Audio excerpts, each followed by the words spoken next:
Railway group D भर्ती 2025 exam date. जय हिंद, राम राम। सभी बहुत बढ़िया होंगे, अच्छे होंगे और एग्जाम डेट के इंतजार में सभी साथी बेसब्री से बैठे हुए हैं कि एग्जाम डेट कब है। साथियों, 10th वर्सेस आईटीआई का मामला तो आपको पता ही होगा। उसको लेकर भी बहुत ज्यादा कमेंट साथियों के आ रहे हैं कि मैम एग्जाम होगा भी या नहीं होगा, या ये भर्ती ऐसे ही कोर्ट में लटकी रहेगी। तो भाई सवाल बहुत सारे हैं साथियों के, लेकिन क्या जो वो सोच रहे हैं वो सही है और कितना परसेंट सही है भी, या फिर बिल्कुल गलत सोच रहे हैं, कहीं ना कहीं अपनी मंजिल से भटक रहे हैं। अगर आप कोर्ट केस के बारे में सोच रहे हैं, कोर्ट केस अलग मुद्दा है, क्या उस पर हमें सोचना चाहिए या फिर हमें अपने एग्जाम पर ध्यान देना चाहिए। ये वीडियो उन सभी छात्रों के लिए है जो रेलवे ग्रुप डी 32,438 पोस्ट से संबंध रखते हैं, क्योंकि साथियों मौके बार बार नहीं मिलते हैं।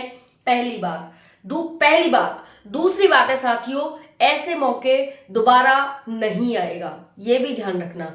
आपकी एज इतनी नहीं रहेगी, आप हर पूरी जिंदगी भर तैयारी नहीं करते रहोगे। ध्यान रखना इन चीजों को। ये चीज कह रही है कि भाई आपने अगर इसमें फॉर्म भरा है तो आप तैयारी करो।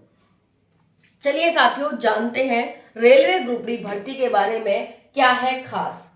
इस बार किसका सिलेक्शन होगा और कौन से नए तरीके आपको अपनाने हैं सिलेक्शन के लिए। जो बच्चे सिलेक्शन लेते हैं उनकी स्मार्ट स्टडी क्या होती है, कैसे वो स्मार्ट स्टडी करते हैं और कैसे सिलेक्शन लेते हैं, ए टू जेड जानकारी जेड सभी मिलेगी आपको इसी वीडियो में। तो अगर आप रखते हैं रेलवे ग्रुप डी भर्ती 32,438 से संबंध, तो चैनल को सब्सक्राइब कर लें, क्योंकि ऑथेंटिक इंफॉर्मेटिव जानकारी आपको इसी चैनल पर मिलेगी। चलिए साथियों, बात करते हैं। देखिए, पहली बात एक चीज ध्यान रखना, रेलवे ग्रुप डी कोई हर साल आने वाली भर्ती नहीं है। ध्यान रखना, 6-7 साल बाद आपको इसमें मौका देखने को मिल रहा है, 6-7 साल बाद। तो भाई प्लीज इस इंतजार में न गवाएं कि कोर्ट में भर्ती चली गई, कि ये चला गया वो चला गया। कोर्ट केस का कुछ भी इफेक्ट नहीं पड़ रहा है इस भर्ती पर। जितने भी साथी हैं, एग्जाम होगा सभी का, चाहे वो 10th वाले हैं चाहे आईटीआई वाले हैं। बिल्कुल भी कोर्ट में ना पड़े। देखो, 1,08,00,000 प्लस फॉर्म भरा गया है, आपको पता हो इस भर्ती में, और पोस्ट कितनी है, 32,438 पोस्ट है। 32,438 पोस्ट के लिए 1 करोड़ फॉर्म भरा जाना, कंपटीशन लेवल आपको पता है, ज्यादा नहीं है लेकिन फिर भी कम भी नहीं है, ठीक है। अगर हम बात करें, आईटीआई वाले लाखों की संख्या में है, लेकिन 10th वाले करोड़ों की संख्या में है, आपको बहुत अच्छे से ये चीज पता है। अब उसके बाद है भाई एग्जाम डेट। अब कह रहे हैं कि भाई बच्चों को सबसे बड़ा डाउट तो ये है कि कहीं भाई ऐसा ना हो कि हम तैयारी कर रहे हैं 10th वाले, हमें बाहर निकाल दिया जाएगा। मैं मानती हूं कि आपके जितने भी विचार हैं वो बिल्कुल माइंड में उठ रहे होंगे, और माइंड में आना एक लीगल है और मतलब एक है, आम बात है, ठीक है, आ सकते हैं। लेकिन साथियों, इसका इफेक्ट आपके कहीं ना कहीं एग्जाम पर पड़ सकता है कि भाई आपकी मेंटेलिटी ये हो सकती है कि भाई तैयारी ना करें, ये हो जाएगा वो हो जाएगा। सोचने को तो हम बहुत कुछ सोच सकते हैं, बहुत कुछ सोचा जा सकता है।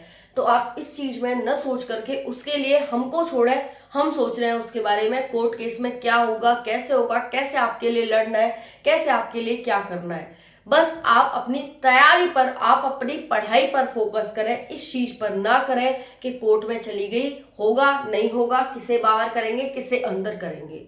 ये एक ऐसी भर्ती है साथियों, ऐसी खुली भर्ती है जिसमें किसी एक का पक्ष लेना शायद अपने आप में गलत होगा, क्योंकि भाई इस भर्ती का इंतजार लाखों क्या करोड़ों अभ्यर्थी एक लंबे समय से कर रहा होता है। और ऐसी स्थिति में अगर आप उसे इस टाइम पर बाहर निकाल के फेंक दोगे किसी भी साथी को, तो वो एक तरह से इतना गलत होगा और शायद फिर सरकार भी उसे सहन नहीं कर पाएगी, जनता का प्रकोप इतना ज्यादा होगा।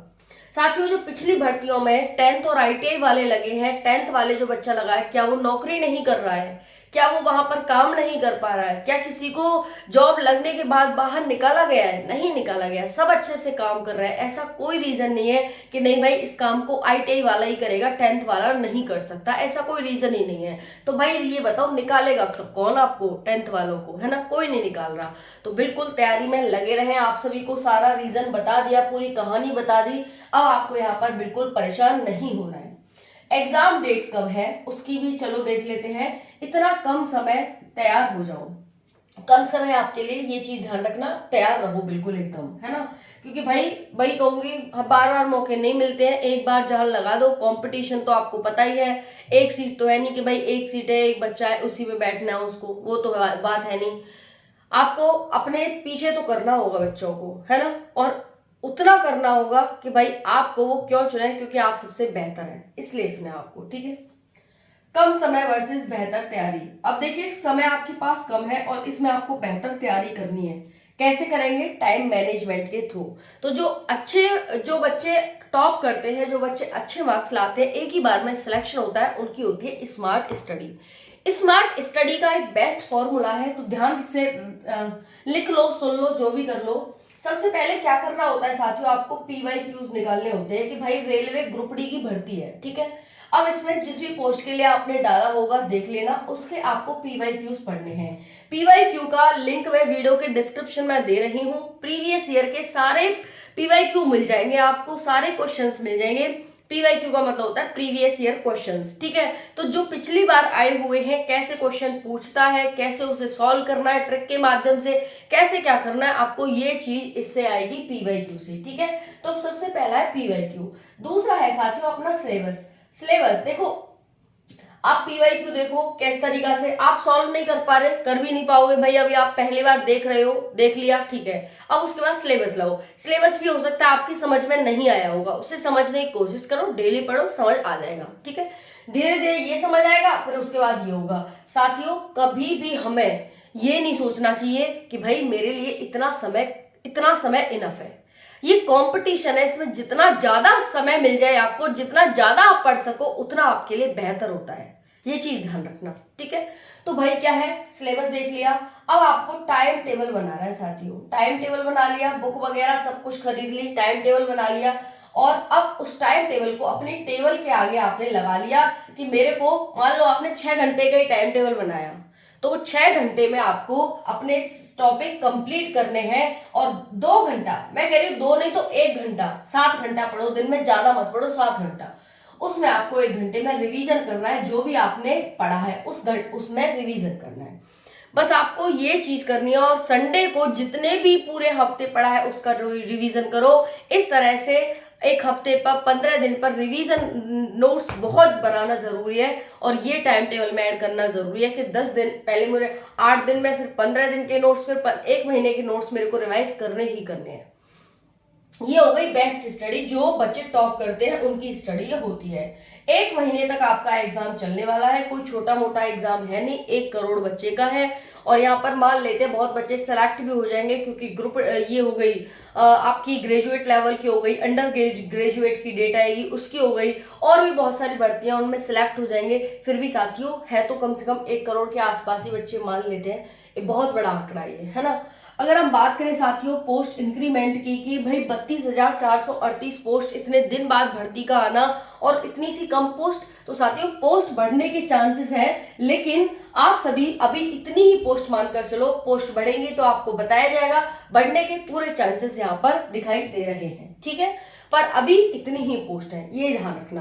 पोस्ट इंक्रीमेंट के लिए अगर हमें महा आंदोलन करना पड़े, या फिर साथियों हमें 10th और ITI, हमें साथियों खुद नहीं लड़ना, 10th और ITI वालों को खुद नहीं लड़ना, हमें लड़ना है तो अपने हक के लिए सरकार से लड़ना है, खुद में नहीं लड़ना, ये गलती मत कर बैठना, ठीक है?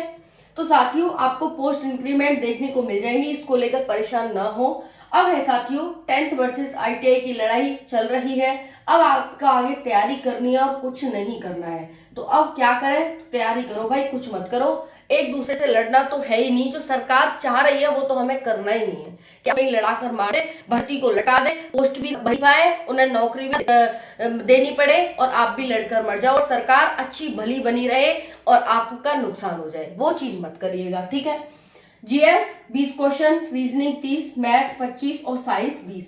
साइंस बहुत इंपॉर्टेंट रोल प्ले करेगी। ये साइंस इतना इजी टॉपिक होता है कि आपको वीडियो के डिस्क्रिप्शन में बुक दे रही हूँ, 10 दिन पढ़ लो, साइंस का ऐसे निकाल लोगे आप जैसे कुछ पूछो ही मत। ठीक है, तो साइंस के लिए बुक पढ़ लो, मैं वीडियो के डिस्क्रिप्शन में लिंक दे रही हूँ, वहां जाकर। 1/3 की नेगेटिव मार्किंग रहेगी, 90 मिनट का समय रहेगा, 100 क्वेश्चन 100 मार्क्स के आपके देखने को मिलेंगे। तो साथियों ये थी सारी जानकारी। बाकी जो एग्जाम डेट, ये आपको एग्जाम डेट जो बताई जा रही है, देखो 26 जुलाई को आपका कोर्ट केस की सुनवाई है। 26 जुलाई कोर्ट केस की सुनवाई कोई ये नहीं है वो चलती रहेगी और वो चलती ही रह जाएगी, है ना।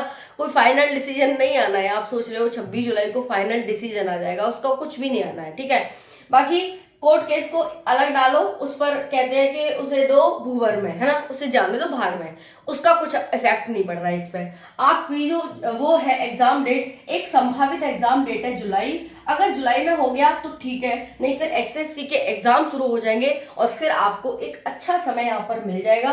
बाकी अभी जुलाई और अगस्त में आपके पेपर की संभावना यहाँ पर बन रही है। ठीक है, कोई ऑफिशियल डेट नहीं है, लेकिन अगस्त और सितंबर, जुलाई और अगस्त में आपके एग्जाम की डेट की संभावना बन रही है। तो समय आपको जितना मिल जाए उतना ही कम है, क्योंकि इस बार सिलेक्शन में, भर्ती में नौकरी लेनी है, कोई खेल नहीं खेलना, गुड्डा गुड़िया का खेल नहीं है ये। आई होप समझ गए होंगे। Thank you, Radhe Radhe.